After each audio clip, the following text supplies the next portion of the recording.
Trace Otra games.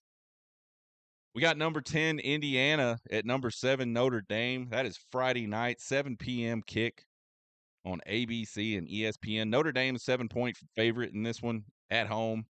Indiana's first trip to the college football playoffs. That's another cool thing about this 12-team playoff, and it's only going to be cool for a little bit because you're going to start to see a lot of teams that just consistently make it, and it'll be very rare that you see a new team do it. I think even sort of at the so and I don't mean to call them the lower level, but like your Boise States and things like that. I think the teams that get in early from these smaller conferences, even the Power 4 ones like the Big 12, those are going to be the schools that are hard to keep out of there, I think.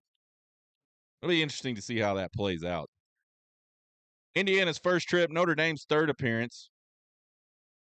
Notre Dame's made it to one national championship game, and they just got absolutely thumped. I think the other two appearances, they were semifinals and out.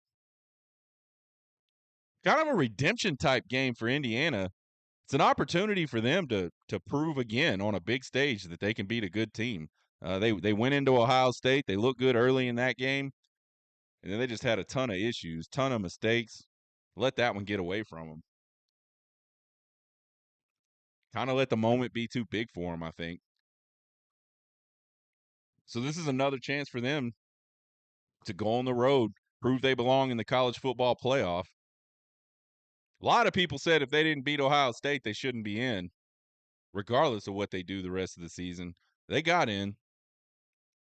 I think they only got in because some of those guys in the SEC just could not get right, couldn't keep winning games. Both of these teams, if you look at their total offense statistics, really similar. Notre Dame's going to be very run heavy. Indiana's going to be a little more balanced between pass and run. Both of these defenses, top 10 in total defense and passing yards allowed. Indiana is the number one team in the country on defense against the run. Notre Dame's ranked 51st. It's going to be hella cold. I think the original forecast, like earlier this week, were maybe upper 20s and maybe even into the 30s. This one's going to be in the low 20s, folks, according to the Weather Channel now. And there's a chance for some wet stuff, snow, maybe some just cold rain. In these cold games, these wet games, it's usually windy when it's this type of weather. It really boils down to who can run the football. And I think this is kind of going to be an old-fashioned 3 yards in a cloud of dust type of game. If you put it in black and white, you might think you were watching a game from 50, 60, 70 years ago. I think turnovers are obviously a huge factor in a game like this.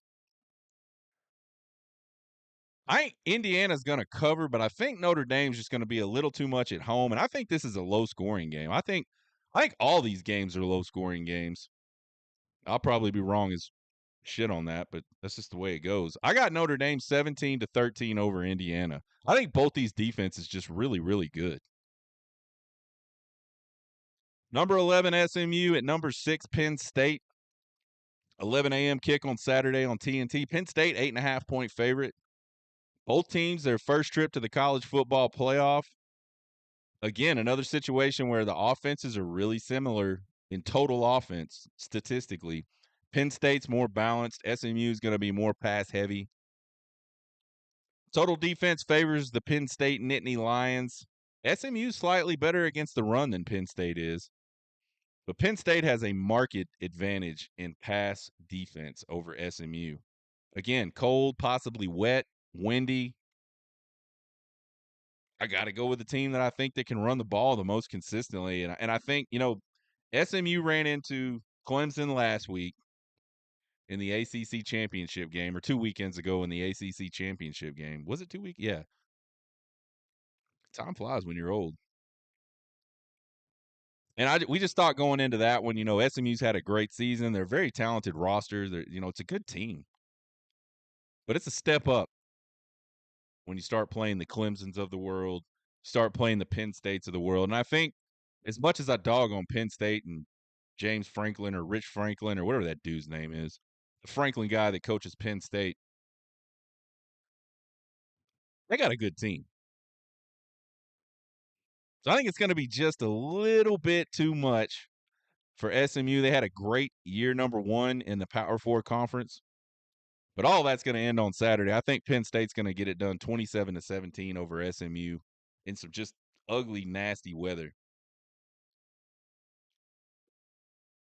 Those Dallas guys, man, they're going to be bundled up, wearing all the gear. And the Penn State guys are going to roll out of the locker room in shorts and a T-shirt to warm up like it ain't shit. Number 9, Tennessee at number 8, Ohio State. 7 p.m. kick on ABC, ESPN on Saturday. Ohio State's a 7.5-point favorite. And I've been seeing all kinds of stuff on Twitter about Tennessee just taking over Columbus. They're just going to take it over. They're going to take over the shoe. They're all going to be there. I know it's not that far of a drive. I'll tell you this. A few years ago, we went to the College World Series, and it was Tennessee's first time at the College World Series in a while, I think. They had been kind of good, and they just hadn't made it, and they finally made it. It was the year Texas eliminated them. There were a ton of Tennessee fans over in Omaha. I talked to one guy. He said, "Yeah, we drove, man. We got up, we drove all night, and da da da da da." So I don't know. I mean, I don't know how many tickets are out there for the game, but I think this Tennessee fan base will travel. I think they're excited to finally be in this type of situation. 110,000 people go to Neyland Stadium on Saturdays, so it would not surprise me at all if you saw a lot of that ugly ass orange at the shoe on Saturday. Both these teams, again, very similar statistically. When you look at them head to head in total offense, they're very, very similar. Tennessee, more run heavy and almost perfectly balanced. Ohio State's going to be a little more pass heavy. Ohio State's got the number 1 total defense in the country. Tennessee's very, very good too. Both in the top 10 in total and rushing defense. Ohio State's got the number 2 pass defense. Tennessee's got the number 15 pass defense. So a theme you're starting to see in these playoff games is good defenses. You probably heard it 50 million times. Defense wins championships. It's true.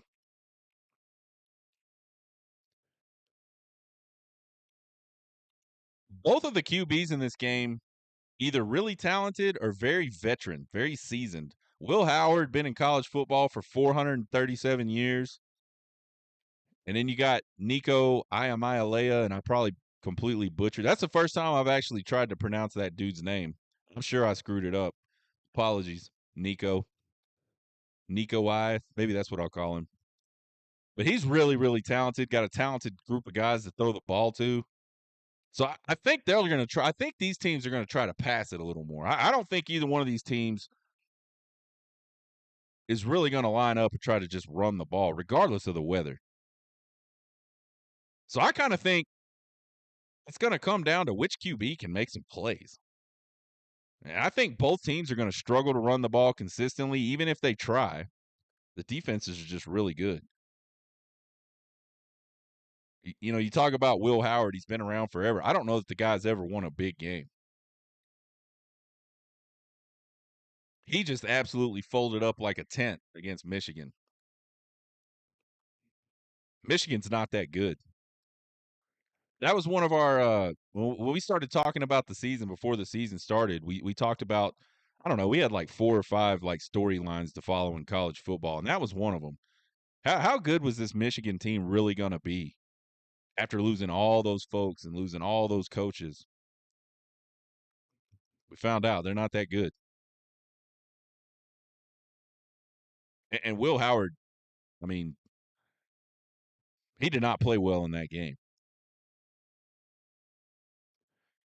I think for Tennessee, can Heupel, can he be patient like Michigan was with the run game and kind of pick their spots to try to get the ball down the field?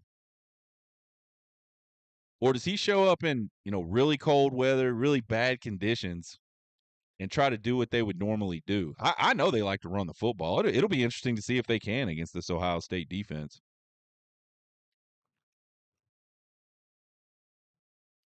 Ohio State a huge favorite, man. I don't get it. I like Tennessee on the road in their first ever playoff game. I like the Volunteers in the takeover of the shoe. I think they're going to be singing Rocky Top all weekend long in Columbus. I like Tennessee 23-17 over Ohio State. I just don't think that Ohio State team is that good.